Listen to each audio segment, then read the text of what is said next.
If this has intrigued you, stay tuned. We're about to build this whole setup from start to finish.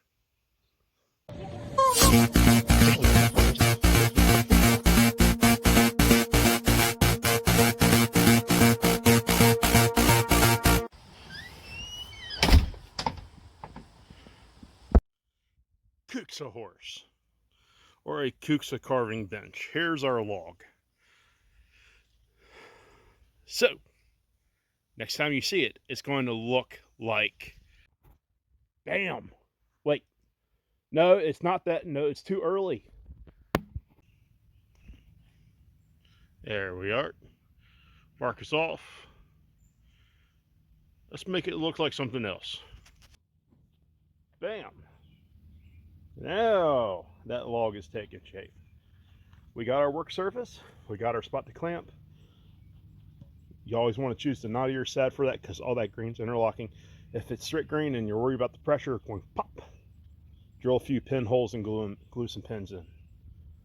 Glue like 1/2 inch or 3/4 inch, or even heck 1 inch dowels that you've split out, and go on ahead and drill holes here and here. Put 2 or 3 of them in, glue them in, and even if it does go pop, it'll be glued together. It'll be fastened together. But there we are. Hey puppy. Hi. So I went on ahead and drilled my holes. So the workpiece is going to sit right here.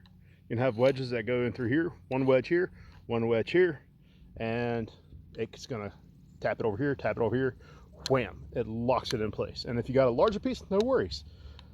Just extend it out to your next. If it's larger than that, no worries. Extend it out to that. Oh yeah.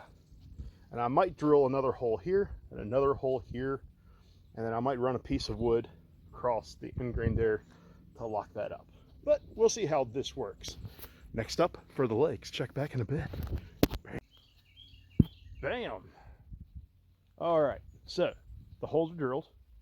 This is a 3-leg bench. This is one for travel. It's one to throw it in the car, take my tools, and go wherever. This is 3 of them, not 4. And you might fuss at me and you might go, oh, Bigfoot, it needs 4 legs. It needs maximum stability. I got a trick around that for you, son. So, angles. Your legs are all about angles, especially in a workbench of any kind, whether it's a shaving horse, like what I got over there, or it's a chopping block, or it's whatever. Anything on legs, it's all about your angles. You want your angles to splay out. And I'll show you what I mean when we put the legs in, because the legs are the next step. Oh, and for a tip, if anybody wants a chopping block, this design right here, and yes, all I know is this is a slab off of a big tree, but hold on. I cut the top of it all really nice and square. And what that allows, even though it looks like a tree stump growing in the yard, it's been cut off. What that allows is that allows for me to take a flat piece of wood and put on there fairly flat, even though that log is not uniform. So I have taken the plane of what I have cut. You'll see right there. It's setting fairly flat.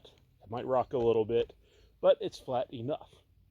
So I've taken that flat surface, put it on there, and I went and drilled my holes. So I'm fairly flat, and I can get a fairly even drill, rather than have to shim it up and put stuff underneath. Go ahead and cut your flat surface, put your flat surface on another flat surface, and if you got to, nope, that ain't holding anything in. Just lock that up against there, get it fairly flat the way you want it, and then drill your holes. Easy as that. Bigfoot out, except for the legs.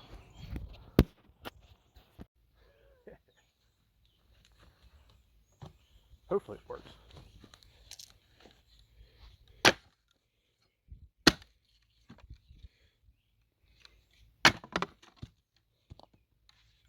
There we are. There's 2 legs. Got the 3rd leg. It's gonna be walnut. You want them substantial. The legs, as they get older, as they wear, they're gonna dry out. The holes are about 3 inches deep. They're 1 inch in diameter, and I've tapered the legs so that as it gets older and that stuff dries out, as stuff shrinks. Hopefully, if it shrinks together, it'll stay locked. If not, if the legs dry out faster than that, I've got room for them to sink in there and they'll get tighter. Now, for the last leg. Oh, for an extra tip, if you are going to, or if you're having problems driving in a leg, lean it up against the work, lean it up against your chopping block like that. If you lean it up against your chopping block, pick up on that leg press, use your hatchet, tap it in, or your hammer or whatever, you'll be able to tap it in and it'll be braced. So there won't be no wobbling and it'll go true into the hole. All right, so here it is. Whoop. So there she is. Now the good thing about having a 3-leg system is that if you want to make this thing drop even more, you just cut more off of that leg. If you need to make it pitch over that way, cut that leg. Or if it's too high, you know, on the side it's high, just take some off until you get it where you like it. You can always beef up the joints. For me, this is going to be a travel rig, or every now and then I'll come out and carve a cup on it. This is just something to add to the ever-growing collection of ways to do something. And you can see it was relatively quick.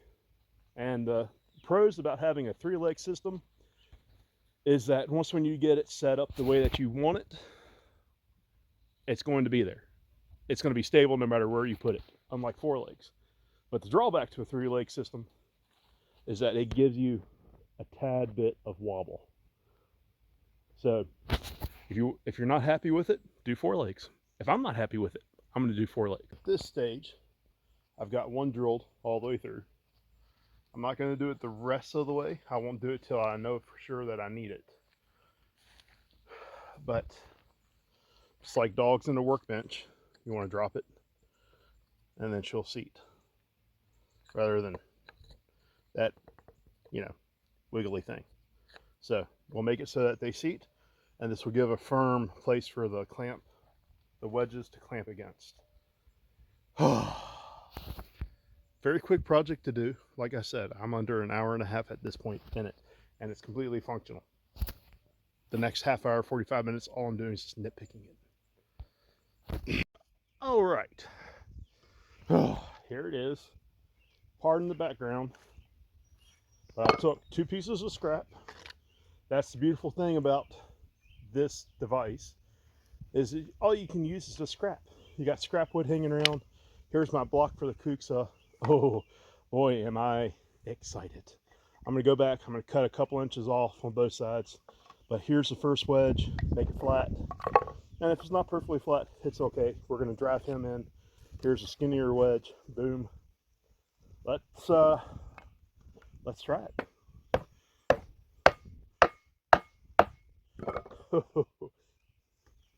Yeah, she locked in there. And if you want it any tighter, you just tap, tap, tap. Wedge those things down. That's as tight as it needs to be. Bam! I like it.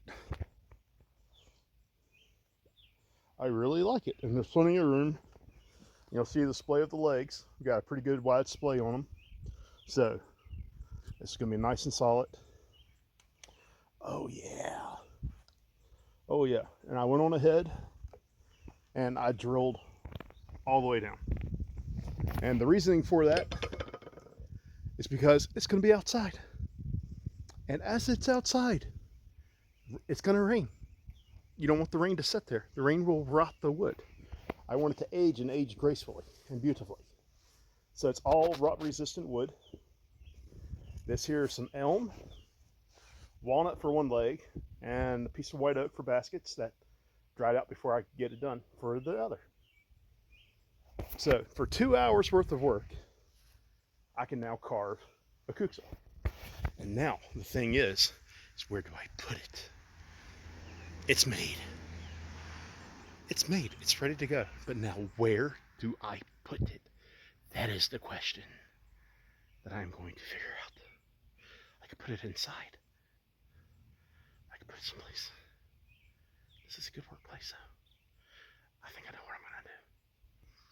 I'll be back. Maybe. If this is the end of the video, hey, thanks for stopping by.